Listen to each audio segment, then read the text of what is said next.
The issue of the death penalty to me is something that is really important. A lot of people, don't want to talk about it. Democrats, like on some of the gun issue, don't want to be soft, on people who, commit violent acts and so forth.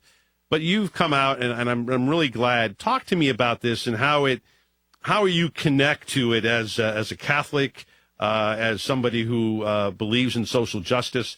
Talk to me a little bit about your thoughts on the death penalty. Sure. Let me give you two thoughts. I have been drawn to public service in large part because of what has been taught to me by my parents, by nuns, by Jesuit priests, and others in my life. The three best ways I can boil it down are these. I believe in the dignity of every individual. I believe that we share a common good and that we each have a responsibility to advance and defend that common good. And I believe that we're all in this together. And I've always been drawn to the gap that exists, if you will, in America's cities, the difference between how far we've come and how far we fall short of the promise of our country.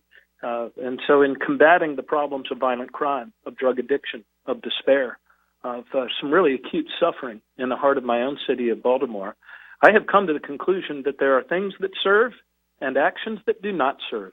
And whenever I have come across things in public policy that actually work, like drug treatment, I seek to do more of them and make the case for all of us wanting to support and do more of them.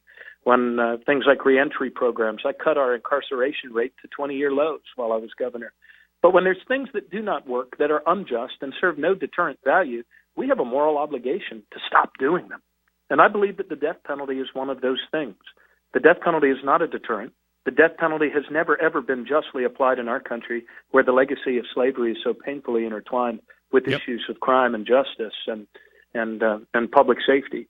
And also, the vast majority of public executions that happen in this world happen in the countries of Yemen, Saudi Arabia, Iran, Iraq, North Korea, the People's Republic of China, and the United States of America. I do not believe that our children's country should be in the company of those other countries, especially on this issue. You get that right. And I proved in our own state, where we drove violent crime down to 35-year lows without having the death penalty functioning, that it's possible to save lives without having the death penalty. It's not a deterrent and never has been. It took me 3 times, Jeff, but on the third try, we finally persuaded a majority of the legislature to repeal the death penalty in Maryland. And I was the first governor south of the Mason-Dixon line, in fact, to repeal the death penalty in modern times.